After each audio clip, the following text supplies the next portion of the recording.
Okay, so we tried the Ehime Kiwi Frappuccino, but of course there are 46 other Frappuccinos to try.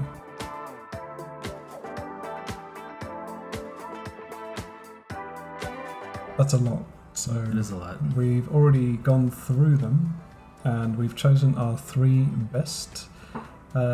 Just to go into the name, so it's called Jimoto Frappuccino. So the name of the campaign is the 47 Jimoto. Jimoto in English means local. So the whole concept behind this Frappuccino campaign is to try to create a drink that somehow represents the local area, which we have found that sometimes they achieve that and sometimes they don't. We've looked at all 47 of these. We thought we'd pick out the most interesting ones, the ones that stood out for us that we'd actually like to try. So it's best to set a limit. So, what 3 would we try? Of course, if you're interested in knowing about all the flavors, you can actually go onto the Starbucks Japanese website, and you can actually get it up in English, and it will tell you about every drink for every prefecture if you're interested. So that's right, and we can leave the link in the description as well. Yeah. Alex's first choice was prefecture number 12. Just to go over this, prefectures are listed from north to south in Japan. So Hokkaido is number 1, and Okinawa is number 47. Number 12 is Chiba. That's right, Chiba Prefecture. Next to Tokyo, right? That's right, yeah. Kind of Tokyo's next door neighbor. It's the home of Tokyo Disneyland. That's right, yeah. Disneyland, everyone thinks it's in Tokyo, but... No, Disney Sea and Disneyland in Chiba, yeah. Also home to Narita Airport. Yeah. Right. Yeah. And I believe was the sludge ramen there on the previous video. I think it is. I think Mr. Tomita has his shop there. That's so, right. Yeah. Not quite as populated as the Tokyo metropolitan area. Yeah, if you haven't seen the Tomita Tsukemen video, please check it out on an early episode. So this one is a... Okay, so Chiba Prefecture's Frappuccino is the Mitarashi Coffee Cream Frappuccino. Mitarashi. Mitarashi is a very traditional Japanese sweet. You can actually buy it in almost all supermarkets. Do you like Mitarashi? I've had it before. It was good. I enjoy it. It might sound quite unusual, but it's like a soy sauce based kind of caramelly kind of sauce, and they usually put it on rice cakes on a skewer, and it's very kind of sticky, deep, rich. It's very much a traditional Japanese sweet. Yeah, so I think that's why this one kind of stood out to us. Alex chose this one, and I also chose this one for our top 3. So right off the bat, we have something in common. So again, this is a coffee cream kind of infused Mitarashi Frappuccino drink. Could be very sweet, but I think like the Mitarashi will give it kind of caramelly kind of taste. Yeah. So. What I'm imagining for this one is something similar to the caramel macchiato. Which is kind of like an espresso with, I don't know if it's whole milk or cream, but also caramel topping. So like a Japanese version of that, I guess. Yeah. Which is why I went with this one, because I love the caramel macchiato. Yeah, it's a very intriguing drink. So my first choice was actually prefecture number 4, Miyagi. Alright, Miyagi Prefecture. So Miyagi is ZUNDA matcha frappuccino. Alright, for those of us who don't know what ZUNDA is, can you enlighten us? ZUNDA is the Japanese version of mushy peas. Mushy peas. Or smashed peas in America? How do you say it? Probably mashed peas. Mashed peas. In America. Sounds a little easier going than smashed peas, I guess. The difference is in England and America, it's a savoury thing, right? Right. We It's have like it- something you eat with like potatoes or something. Yeah, Like potatoes meat or and potatoes. roast chicken or something. Or- Yeah. yeah. It's In like England- kind of like a Thanksgiving food. kind of Okay. thing. Yeah. In England, we have it with fish and chips. It's a very famous fish and chips side dish.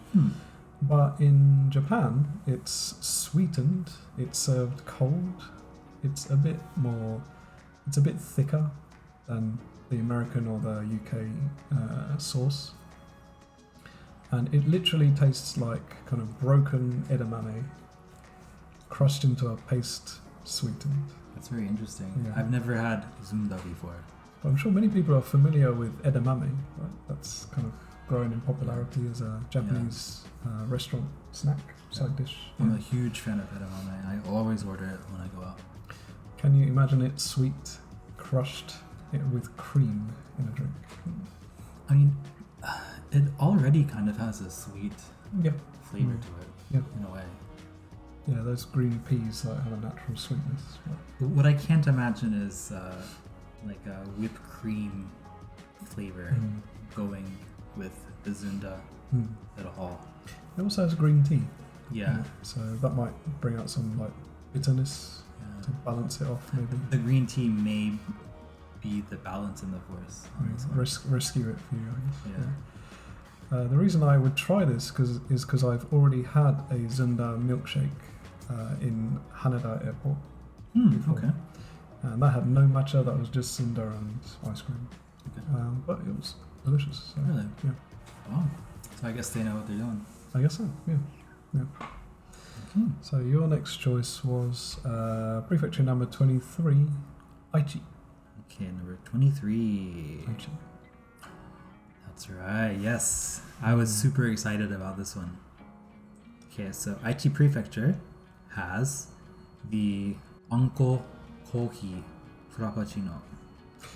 No. So I explained ZUNDA, can you explain ANKO?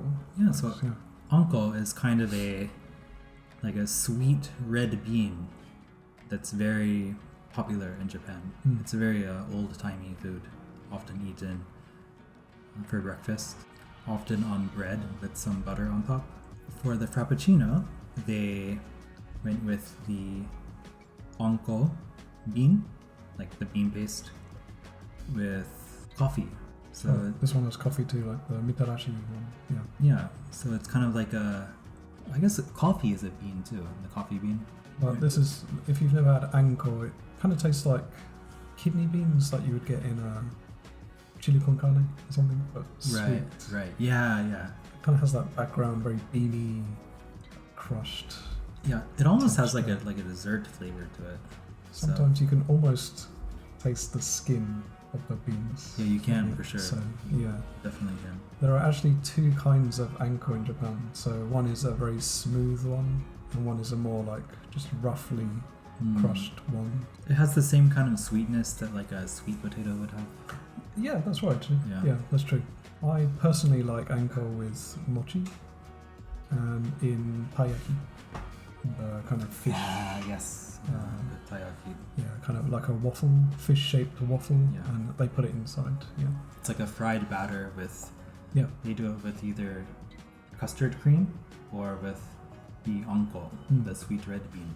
And Thai is the most famous fish in Ehime. So That's right. Yeah. so we can feel a little pride when we have a taiyaki. So my next choice was Okinawa. All right, Okinawa. That is Prefecture 47, so right at the bottom, of course. I was gonna say for regular viewers of our show, this might sound a little familiar to you. But actually, those videos will provide a good background to this choice that I made. So this is a Kari, Okinawa Kari CHINSUKOU Vanilla Caramel Frappuccino. So a lot going on in this one. Yes. In the Okinawa food video, we introduced CHINSUKOU, which is a kind of snack. It's kind of Okinawan shortbread, like a Scottish shortbread, and it's made with a kind of salt. We mentioned in the video gari garikan, or the popsicle, and there's a CHINSUKOU limited gari garikan, kind of a vanilla ice cream with CHINSUKOU inside. This looks like that as a drink. It does look quite tasty. Very rich though. Yeah. Like extremely sweet. My expectation would be I would get like the crunch of the biscuit and then deeper vanilla caramel taste after. It looks like they're putting the CHINSUKOU in. Yeah, it looks like they have some like crunchy bits in there floating around. Some on top, too? Yeah. So they put it on top and in the bottom. I think I'd order that one too. The final one, Alex's third choice, was prefecture number 15, NIIGATA. So NIIGATA prefecture is featuring the KAKI no TANE chocolate Frappuccino.